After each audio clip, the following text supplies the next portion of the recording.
All right, everyone, let's get started. Um, Thanks for tuning in, and it's a great pleasure to have Andreas Elben from Innsbruck. Today he's going to tell us about many-body topological invariants from randomized measurements in synthetic quantum matter. Andreas, take it away. Okay, thanks very much for the introduction and the invitation to speak here. It's a great pleasure to talk about our recent work on measuring many-body topological invariants with a technique which we call randomized measurements. We have basically developed in the last years. So this, of course, joint work with a lot of people, some from Innsbruck in particular, my supervisor Peter Zoller, and postdocs Jinlong Yu and Benoit Vermesch. So as this talk will be about measurement protocols to access interesting properties of quantum many-body systems, I would like to just start with a quick overview on what kind of systems we have in mind. So today in today's laboratories, we have a wide range of quantum many-body systems. We have ultra-cold atoms and Rydberg atoms, which are kind of neutral atoms trapped in optical lattices or optical tweezers, which can realize Hubbard models or spin models. Then we have trapped ions, which can serve as universal quantum computing devices, but also as quantum simulation devices, for example, simulating highly complex long-range spin models. And then we have also superconducting qubits, and we have many more platforms.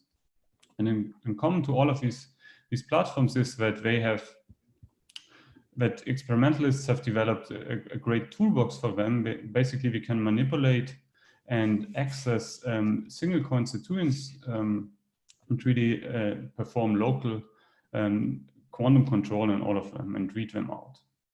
And so, given this great experimental advances, there is also the question for theorists how to use now these devices and how to prepare interesting many-body states on them and verify which they then perform as they should, and in particular also how to probe the quantum properties of many-body states which have been realized there. And so that's exactly the topic of this talk today. It's about a new measurement technique accessing interesting properties in quantum many-body systems. So to get started with this, let me just quickly remind you how a typical quantum experiments is done in such an experiment. So what experimentalists do is they just start with a simple classical initial state, which they can just prepare. So it will be just a boring product state in a sense. But then the interesting part will happen. They do a quantum simulation or quantum computation and prepare an interesting state, prepare an interesting quantum many-body state. And then you would like to get to know, of course, something about this state, and so you perform a measurement of, for example, a local spin measurement, a local particle number measurement. Then, of course, you have to repeat these measurements a lot of times to get rid of projection noise and learn about quantum expectation values, for example, the probability to see just such a spin configuration. And this then in turn tells you something about the quantum state you were interested in the beginning. And so this scheme is, of course, that we heard of any quantum many-body experiment and has been super successful. But what I would like to do today is to propose a generalization of this in the following way. So the first part of this series just stays the same, but then prior to the actual measurement, what one does is then applies a controlled random operation to the system by means of applying a random unitary drawn from some ensemble, which I will detail in later on. And then one prepares, one does the measurement as before and repeats the whole series to learn about expectation values. So one gets, for example, these probabilities, which depend now on the quantum state which we have prepared, but also on the random variable or random unitary which we have applied here. So this whole expectation value is now itself a random variable a single instance doesn't tell you anything anymore. It will be just a random number. But the interesting thing starts if you start looking at correlations of these probabilities. So for example, you can just multiply two of these probabilities together and then take an average over them. So you access sort of second order correlation functions. And then what we have been studying in the last years, these kind of quantities in quite a detail, and we found that they encode really a lot of interesting properties of the quantum state, which we have prepared here. So for example, you can learn about something about Rényi entropies and entanglement. You can look at overlaps of quantum states, so you can really calculate many-body fidelities, for example, use them to perform verification, but also apply them to some kind of condensed matter if you're interested. Or you could look at scrambling of quantum information by quantified as autocs. So from these statistical correlations, you could access out of time order correlation. And you can also look at topological invariants, for example, for symmetry protected topological phases. And so the first one on Rényi entropies and the last one on topological invariants, I would like to detail a bit more in this talk now today. So we'll start with the Rényi entropy protocol and then come in the last part towards the topological invariants.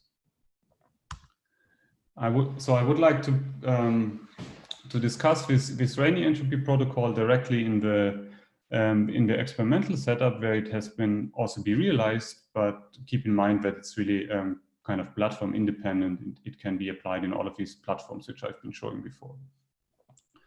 So this protocol has been realized in a trapped ion experiment, which is has been done in collaboration with the group of Rainer Blatt and Christian Roos in Innsbruck. So what they have is a linear Paul trap where they can trap strings of ions, depicted here as these blue dots. These are individual ions, and these ions realize typically just spin 1/2 models. And what they can do with these models is, for example, realize long-range XY models with algebraically decaying interactions. And so what they have been done in this experiment, they prepared a simple initial state, then evolved it in time with an interacting Hamiltonian. And then they have prepared such kind of interesting quantum Modi state. And what we were interested then is in looking at the entanglement, which has been generated through this quantum quench here. So the goal was to measure purities of individual subsystems and also of the entire system, and do this for multiple different subsystems in this kind of entire system, and then use this purity which we can access, which we would like to access, to learn about the entanglement structure after this quantum quench. The problem is, of course, that this purity is a nonlinear quantity in terms of the density matrix, so it's not directly accessible via standard observable or expectation value. But the idea is to use exactly these random unitaries, as I have been introduced before. So what has been done here is what you apply. One applies local random unitaries to his systems. So exactly this kind of controlled random operation in the form of local individual random spin rotations, and then performs a measurement in the set basis. And you repeat the entire thing with a fixed set of random unitaries here, and you get this probability out, which are now dependent on this U and the quantum state you have prepared. And it's important to note, so these unitaries are here drawn really completely random out of the Haar measure defined on the unitary group. So it's really that each individual spin is completely rotated on its Bloch sphere completely randomly. And so if you look now at second order correlations of these probabilities, so you multiply two of them together and take an average, and you weight all of these, you sum all of them up, weighted with certain coefficients, what you find that this is exactly maps to the purity. So second order correlations of these randomized measurements map to a second order quantity of the density in terms of the density matrix. This is particularly the purity here. And the idea to prove this is related to the properties of these random random unitaries. So just to flash, the key idea is that if you have this big sum over all of these states, and here you have this weighted average of these two, you have this coefficient C, which are these kind of coefficients which you have here, and then you have this product of these probabilities and take an average. You can rewrite this whole thing basically as the expectation value of an operator C, which is averaged over these random unitaries. And the operator acts now of two what we call virtual copies of this quantum state. So from second order quantity, so from this product of these two probabilities, you end up with a second order quantity in this density matrix. And if you take into account the properties of these random unitaries and carry out these averages of this operator C, which is determined by these coefficients in this sum above here, what you find is that this realizes exactly the swap operator acting on these two virtual copies of the quantum state. And so the expectation value of the swap operator on two copies of your quantum state is nothing else than the purity. So and this is the way you relate these kind of probabilities and to the purity of your density matrix. So this is what I wanted to say towards the formal proof. If you look at this protocol from an experimentalist point of view, you find that it has quite some advantages in terms of simplicity. It only requires local operations on your individual spins and local measurements, and it works basically in arbitrary dimensions. So it doesn't, here it was performed in a 1D system, but the dimension of the system doesn't play a role in the measurement at all. So you can really do it in any dimension. This simplicity comes at a cost, and this cost is that you need to do a fairly large number of measurements. So we have analyzed this quite carefully and found that typically the number of measurements you need to do, which are composed out of the number of unitaries you take into account to do the average, and the number of measurements to estimate these probabilities. So these total number scales typically exponentially with the subsystem size you're interested in. However, if you plug in then real numbers, what you find is that they are quite favorable, and you can really, we believe, you can really do with state-of-the-art experimental setups up to 20 qubits, which is far beyond what you could do with full quantum state tomography. And so this has now been applied in an experiment, and let me show you some experimental results in a system, as I said, of 10 ions. So what Rainer Blatt and his team were doing here, they prepared initial Neal state, and then we measured the purity of this state. So what's plotted here is the purity as a function of the subsystem size. So 1 would be just ion 1, 2 would be ion 1 and 2, and so on up to the full system. And so what you can see is that a single ion is quite pure, and then the purity drops a little bit towards the full system, where the purity is 0.76. However, for a full 10-ion system, this is still quite a high number. So the experimentalists were quite happy about this number. And if you now start time evolution with this long-range XY model, what you find is that the purities of the individual subsystems drop quite quickly towards the maximally mixed states, so of small subsystem. And then if you go larger subsystem, they drop even further, but then come up again towards basically a constant value for this full system size. So what you can learn from this is that the dynamics in the systems are quite unitary. So you really have a constant purity of the entire system during the time evolution. And since the purities of individual subsystems are much lower than the full system, you can really see that you build up a lot of entanglement. And you can see this maybe even more clearly if you look at the dual picture, which would be the Rényi, which is the negative logarithm of this purity. So what you can see here is you have really a lot of entropy in this small subsystems. So you have much less entropy in the entire system. And so you really see here this nice quantum effect of entanglement, that entropy decreases with system size. And you can play around with this method, and you can probe basically arbitrary partitions. So what's plotted here is as a function of system size, the entropy of all possible partitions in these systems. So there are 2 to the 10 possible partitions, and what you see is that all of these have a bigger entropy as the full systems. So you have really bipartite entanglement entropy between all possible partitions in the systems. Okay, so this finishes my part on the Rényi entropy protocol and the experiment. If there are no questions at the moment, I will continue to the next part.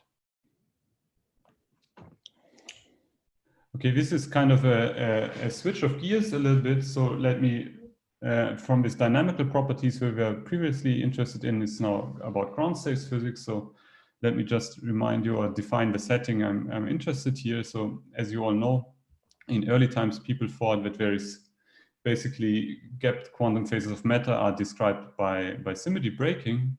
But then a few decades ago, it was realized that this periodic table of gapped quantum phases is actually much more rich and much more interesting. So there are quantum phases in particular higher dimensions which are long range entangled. So they have true topological order, and that even in phases which contain only short range entanglement but do not break the symmetry, there can be non-trivial phases. And so this is exactly the region I'm interested in now for the rest of this talk. I will talk about the symmetry protected topological phases, in particular one-dimensional one, which have been fully classified by a group cohomology a few years ago. And my question will be, how can we probe this classification now using these randomized measurements sort of in the lab? And given we realize a quantum state, a symmetry protected topological phase, can we really classify in which phase it is, or can we label the phase in which it is? And to do this, let me quickly remind you on how the bosonic SPT phases are actually classified. So the classification is of an SPT phase carries really over to the classification of the action of the symmetry group on this phase. So if you take a ground state of such an SPT phase here, and you act with the symmetry operation on it, then of course you will find that the entire state is invariant under this symmetry. So if you look at this in this kind of MPS representation, you just act with a local symmetry on these tensors, and you find that the global state is invariant because it's a symmetry of the system. However, if you look locally, you find that if you act with such a symmetry operation on an individual tensor, what happens is that you can pull through these symmetry operations towards what is called the bond indice of this MPS state. And on this bond, in this bond space, then a new matrix appears, and this matrix is again a representation of this group G, but now a projective form, meaning that there appear certain phases if you multiply these representations together. And so it turns now out that this projective representation is crucial for the classification. So as two SPT phases or two ground states are in the same SPT phase if and only if these phase under which they transform belong to the same equivalence class, which then makes up to and these equivalence classes are then classified or labeled by the second cohomology group of the symmetry group G. And so there is the question is how can we access and measure such an abstract object like these equivalence class of these phases of this projective representation for a given state in a given symmetry group G. And I would like to discuss this. So there are basically two ways people have thought about this kind of labeling or accessing this symmetry representation. So the first one, which originated in 1989, were the string order parameters, which were found that they can detect the effect of certain unitary onsite symmetries. However, they they cannot detect other symmetries, which are spatial and non-unitary symmetries, and they can also have varying values and do not work basically for each phase in the same way. So they're not unique and quantized labels. So people have invented more kind of rigorous approach of these topological invariants, which are highly complex and so non-local correlators of your many-body wave function, and these allow to directly identify these the class of the symmetry representation, and they are quantized and can also be directly connected to topological field theories, and so these are the quantities I would like now to talk about, and I would like to do this in the context of a particular model, which is the bosonic SSH model. So you have here a spin 1/2 model, which has alternating hoppings, and you have this J prime and J, and in top of this we have a Ising type interaction or scaling with a parameter delta here. It's worth to note that this model has been realized with a system of Rydberg atoms trapped in optical tweezers just in this year. And so this provides a nice motivation to think about how to measure things in this kind of model. And it's also nice from theory's point of view because there's a lot of symmetries, for example, in spatial inversion symmetry, time reversal, onsite, and so on. And so it can really serve as a great playground to test these measurement protocols. And so just to remind you what how this model is about. So this model has a trivial phase. If you have these red bonds very strong, it has a topological phase. If you make the other bonds much stronger so with these blue bonds, and these topological phases and unpaired edge degrees of freedom. And since we have this additional Ising type interactions, you can also go to a symmetry breaking phase if you make it very strong. So the phase diagram we looked at with the traditional order parameter is just like a local order parameter here, the structure factor. You find out that you have some antiferromagnetic order, but you cannot distinguish between these two. And so to distinguish between the trivial and the topological phase, one way to look at it is the topological invariant tuned to the inversion symmetry. So the model hosts inversion symmetry. So inversion symmetry can protect two topological phases, the trivial and the topological one, and it can be accessed using this partial reflection invariant. So the idea is the following. Sorry, can I ask a quick question? Yes. So, so previous slide you said there were Z2 cross Z2 symmetry. So which two Z2 symmetries are there in the system you were referring to?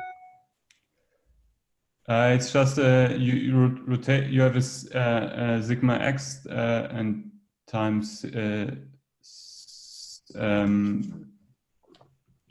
sigma y individual local rotations on your spins. The spin will have well, the spin seems to have like U1 and Z2 symmetry, right? It has a larger. But you have here a discrete symmetry by rotating around the x and the z axis, I think. Okay, fine. No. Okay, thanks. Okay, so to access this partial reflection variant, what you need to do is you take your quantum state, and now if you flip it spatially according to your inversion, if you do it with the entire state, what you will find is that you do and you take then the overlap, you find of course an overlap is 1. However, what this partial inversion reflection does here is that you just partially invert your quantum state, like indicated by this blue region here, and you leave out the outer parts here. And if you take if you take then the overlap of these two quantum states, which are partially inverted in these regions, then you will find out if you normalize it correctly by certain purities and take the thermodynamic limit, you find that it's plus or minus 1, and this plus or minus 1 is directly the topological phase.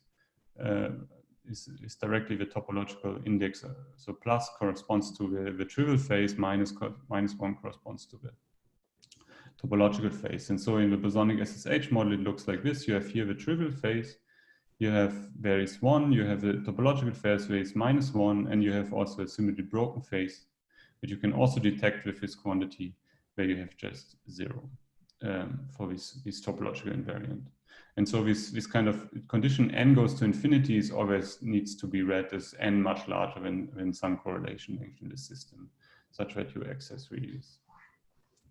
And so if you look here now at this quantity and interested in measuring it, then you note that this is completely non-local, and also this is a normalization of this quantity is a non-linear quantity. But if you see here this blue region here, which is inverted, what's effectively realized here is a spatial swap of these two indices. And so swap operators we already know how to measure with random unitaries, and we can generalize to this system here by doing the following. So we take the quantum state and apply random unitaries to it in a spatially symmetric way. So we have U1, U2, U2, U1 again, so mirrored at the inversion center, and then we again record probabilities, and we look at correlations of these probabilities. So we just average them and weight them with the correct factor. And what you find is that if you do this, then you obtain exactly this partial inversion invariant, and you can also access its normalization by just using the purity protocol, which I've presented in the beginning. So you access this partial inversion invariant by tuning the distribution of the random unitaries in the way which resembles this inversion symmetry.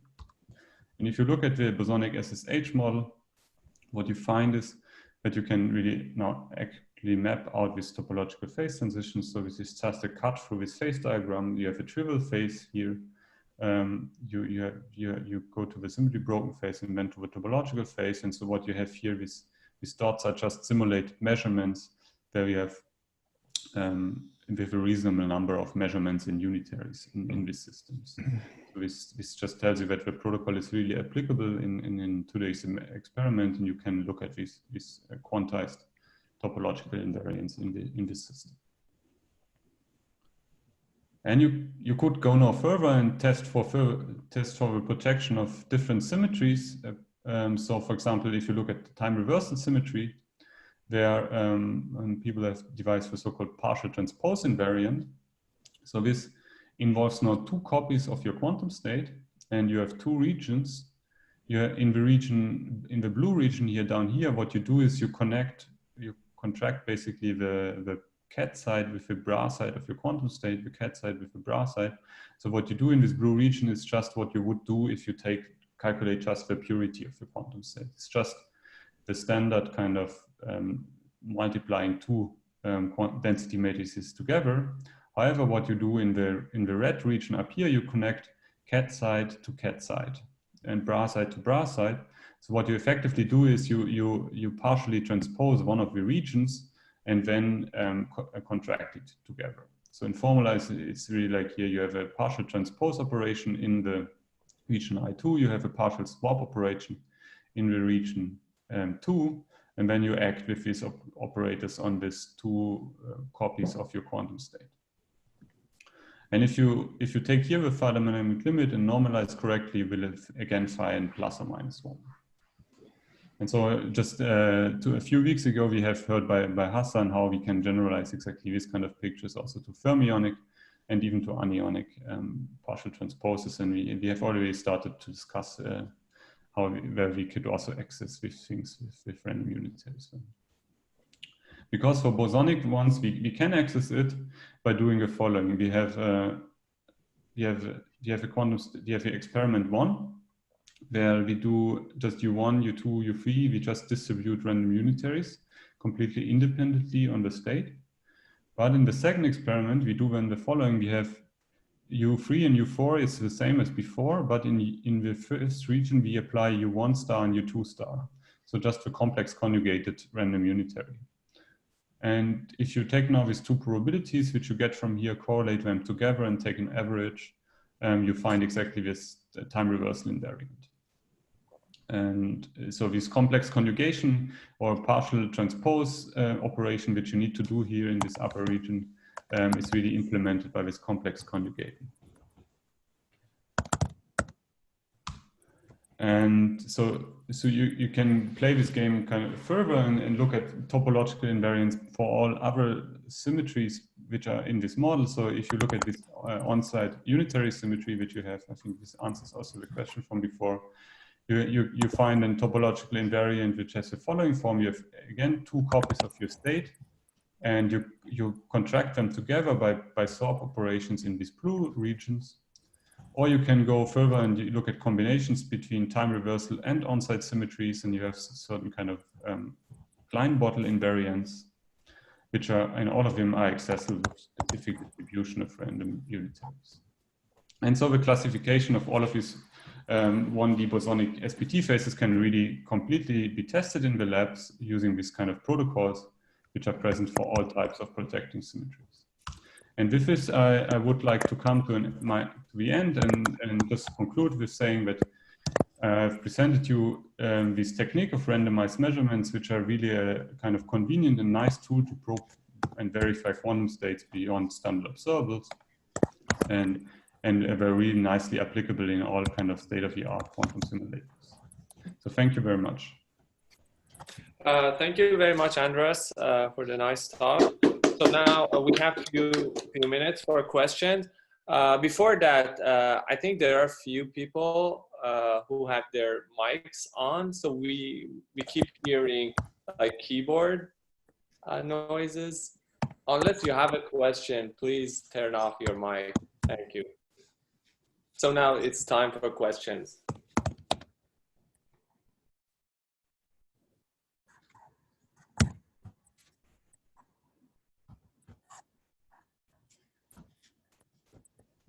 All right, so I guess we have a few questions during the talk. So Hassan, can I ask one question?